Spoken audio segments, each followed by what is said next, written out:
19 août. 5e jour dans l'octave de l'Assomption. C'est beaucoup, pour un saint, d'avoir une quantité de grâce suffisante au salut d'un grand nombre.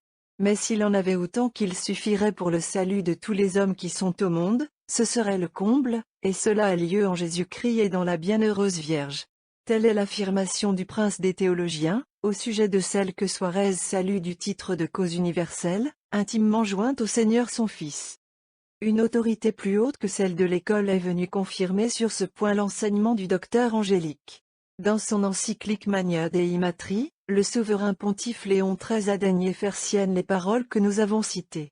Quand donc nous saluons Marie pleine de grâce, poursuit l'infaillible chef de l'Église, nous évoquons le souvenir de sa dignité sublime et de la rédemption du genre humain que Dieu accomplit par son entremise. Par là aussi se trouve rappelé le lien divin et perpétuel qu'il associe aux joies et aux douleurs du Christ, à ses opprobres et à ses triomphes, dans le gouvernement et l'assistance des hommes en vue de l'éternité. La Divine Mère se montre à nous comme la fontaine de la Genèse, arrosant dès l'origine du monde toute la surface de la terre d'où elle sort. C'est ce que dit saint Bernardin de Sienne.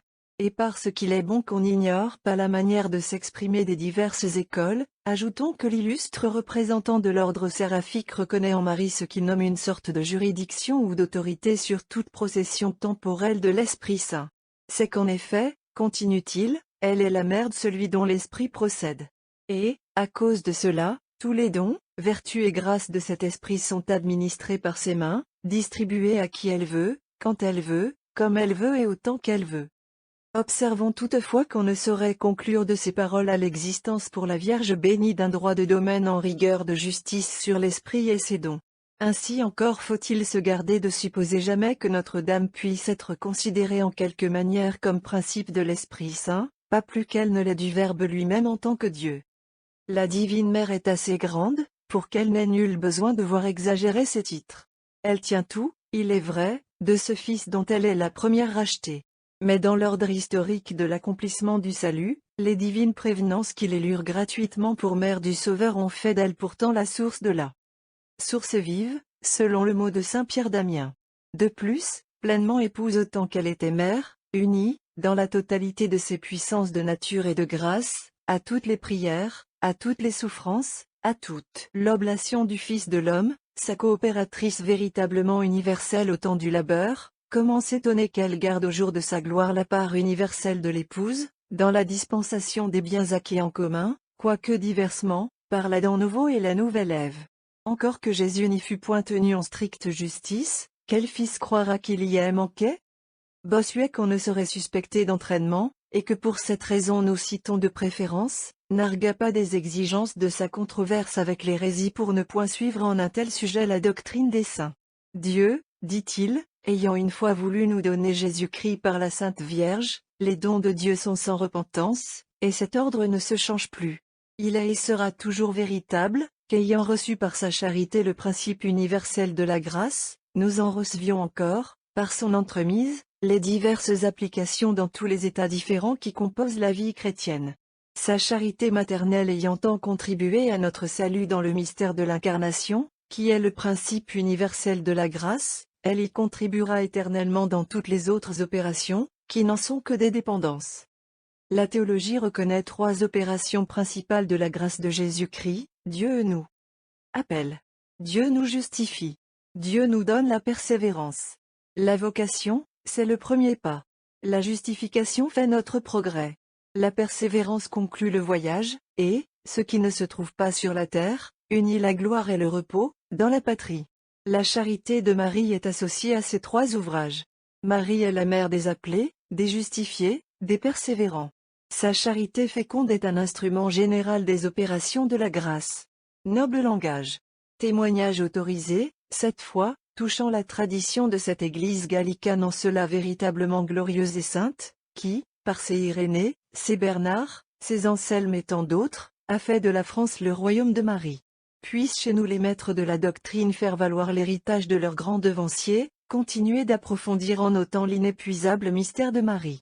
Pour qu'un jour, ils méritent d'entendre sortir de ses lèvres bénies la parole des livres de l'éternelle sagesse, ceux qui me mettent en lumière auront la vie éternelle. Nous empruntons à l'ancien processionnal de Sainte Édith d'Angleterre son beau répond Quae est ista, en le faisant suivre d'une série gracieuse et rythmée d'autres répons que l'antiphonaire de sens de 1552 emploie pour le jour de la fête. Répond. Quelle est celle-ci qui a pénétré dans les cieux? À sa sortie du monde, le Sauveur est venu au-devant et il l'a introduite dans le sanctuaire de son trône, où retentissent les hymnes et les concerts, harmonie angélique sans fin, ininterrompue, célébrant le Roi éternel. V. Ô Vierge ineffablement grande, à qui l'archange Michel et toute l'armée des anges rendent honneur, en la voyant s'élever plus haut que les cieux des cieux. Harmonie angélique. Gloire au Père, et au Fils. Et au Saint-Esprit. Harmonie angélique. R. De saintes prémices sont offertes aujourd'hui par le Fils au Père, c'est la fleur virginale, resplendissante en sa blancheur de neige. V. Ni la chaleur du jour, ni le froid de la nuit ne l'ont desséchée. C'est la fleur. R. Au royaume des cieux, par le fruit de la virginité, sont réparées les pertes causées par le fruit défendu. V. La sainte milice se réjouit de voir compléter ses rangs amoindris. Sont réparés. R. La première, après la chute, la virginité recouvre le ciel, mais d'abord dans le Fils, ensuite dans sa bienheureuse mère. V. La céleste milice révère la sainte virginité. Mais d'abord. R. La porte de Sion franchit la porte du paradis, que la première mère s'était fermée comme au monde entier. V. Une mère sans tache voit se rouvrir l'entrée du ciel, que la première. R. La Vierge bénie reçoit l'unique récompense qu'elle eût demandée, de jouir sans fin de la vue du Seigneur. V. La divine munificence a prévenu, a dépassé ses vœux, de jouir. R. La Vierge monte les 15 degrés qui conduisent au palais de la vie, elle s'élève par-delà les sommets qu'occupent les anges. V. Après le Fils, la mère a mérité de l'emporter sur tous. Elle s'élève. R. C'est la Vierge à laquelle l'Église doit l'époux, elle engendra de toute beauté, homme et Dieu dans une seule personne. V. C'est elle qu'il place en qualité de mère avec lui sur le céleste trône. Homme et Dieu. R. Gloire au Père, et au Fils, et au Saint-Esprit. Homme et Dieu.